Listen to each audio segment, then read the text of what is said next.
So back in 2022, I did a video on the PSP and I unboxed it sa channel na ito and sobrang dami sa inyo nanonood and wanting to buy a PSP. Pero mga peeps, masasabi ko na bakit ang daming mga gusto bumili ng PSP in 2025 kahit mga peeps sobrang luma na. So in this video, I will talk about kung bakit maraming gusto bumili ng PSP and why I recommend buying a model like this rather than the Street, the Go, and even the 1000 series. So, hi, my name is Daniel Stroya. Welcome back to my channel mga peeps.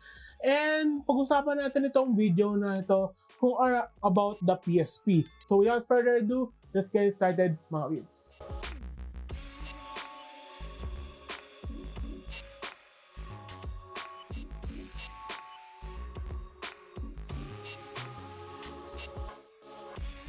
So I got here mga peeps is the PSP 2000. And the PSP 2000 was released after the 1000 and before the 3000. And yung magkaiba lang dito mga peeps ay ito ay yung slim model. So compare mo sa 1000 series, ito ay mas malipis. So why do I recommend the 2000 and the 3000 model? Kasi mga peeps, ang 2000 and 3000 ay slim siya and sobrang ganda na build quality compared sa 1000 na parang tangke na maraming mga etche-boreche and mas marami tong RAM compared dun sa PSP 1000 kaya mas worth it pa rin ang PSP 2000 and 3000.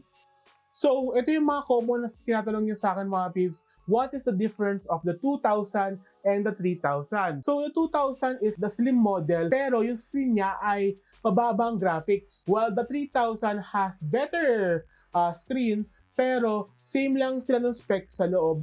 And I still recommend if you're on a budget, recommend go mag 2000 series kayo, or if you're wanting to spend out a little bit, mag 3000 series kayo kasi mas maganda ang screen yun compared dito sa 2000. So bakit maraming gusto bumili ng PSP? Well, ito mga sabi ko mga peeps na kung bakit. Kasi mga peeps, ang PSP ay around the PS2 timeline.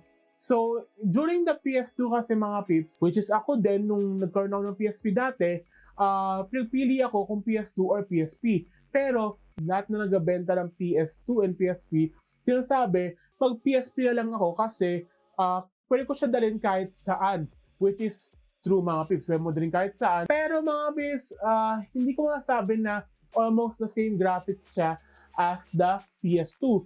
Pero, pwede naman talagang i-compare siya sa PS2 kasi ang PS2 kasi mga peeps ay syempre, home console yon, hindi yon handheld. Kaya, pag gusto nyo bumili ng PSP, para sa akin, huwag nyo isipin na parang same graphics siya ng PS2. Masasabi ko mga peeps na itong console na ito ay hindi siya parang PS2 graphics. Bakit maraming mga Filipino sa atin ang gusto bumili ng PSP? Kahit sa ibang bansa, nagtatapon na lang to. Pero sa akin mga peeps kasi, ang PSP ay sobrang nostalgic and dahil lang sa sa feature na ito, sobrang maraming bumibili, which is yung pag-download ng ISO online and putting it on a modded PSP. So itong PSP kasi nito ay modded.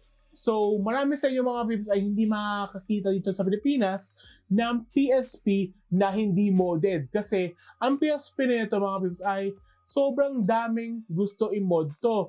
And around that time, kung saan ko binili ang PSP sa Circuit City, around 2009-2010 yun, pinamod ng kapatid ko ang PSP ko kasi sobrang hindi maganda ang format na UMD. Which is yung parang disk is sa likod na hindi lamang gumagamit. Kaya pag gusto nyo mag PSP, I still recommend mag jailbreak kayo and mag-install kayo na kahit 64GB na SD card sa loob. And eto mga sabi ko pala mga peeps, ang memory stick na to ay sobrang mahal nung time na yon. Kasi ang Sony gusto proprietary na memory stick, kaya hindi maganda ang naging sales ng PSP sa ibang bansa. Pero dito sa Pilipinas, syempre madiskarte tayo, kaya maganda pa rin mag PSP here in the Philippines kasi sobrang dami ang mahilig sa mga ganitong console. And Ano ang price ng PSP 2000 na yon? Ay masabi ko around 3,000 to almost 4,000, while the PSP 3000 is around 4,000 to 5,000 pesos. So i-compare natin siya sa Anbernic kasi sobrang dami ng katanong sa inyo, mag-Anbernic na lang ba kayo o mag-PSP? Ang problem lang sa Anbernic ay minsan nag-slow down siya. Kasi, example, for the RG35XXH and compared to the PSP, ang RG35XXH para sa akin mga pips ay nag-slow down paminsan-minsan and mali yung aspect ratio niya compared dito sa PSP na totoo. So, kasi mga pips, ang PSP ay mababang resolution ng screen. Pero, i-compare mo siya sa RG35XXH, iba yung aspect ratio at mas mataas ang quality ng screen, kaya ibang-iba ang ang output ng sa screen. Kaya mga pips, pag gusto nyo ma-experience ang PSP, I still recommend buying the PSP 3000, not the PSP 2000, kasi konting dagdag lang makakaano na kayo ng PSP 3000. And marami sa inyo mga pips ang gusto bumili ng Anbernic, kayo manatigil sa pag ganon. Pero mga pips, pag gusto nyo mag-Anbernic, huwag nyo siya i-compare sa PSP kasi ang PSP ay sobrang kakaiba. So let's talk about the games naman sa PSP. So yung mga games na sikat dito is like yung NBA 2K13 na maraming gusto maglaro yun dati. And yung paborito ko rito mga pips dati ay yung mga Spider-Man games, Transformer games, syempre mga childhood ko yun dito. And definitely Naruto kasi marami akong nalaro dito dati. At tinapos ko, dinelete ko lang kasi dahil 8GB na SD na memory stick ko ay laging nauubos. So salamat mga pips sa mga nanood ng video nito to the end. And thank you very much for watching. Peace out mga pips. Bye!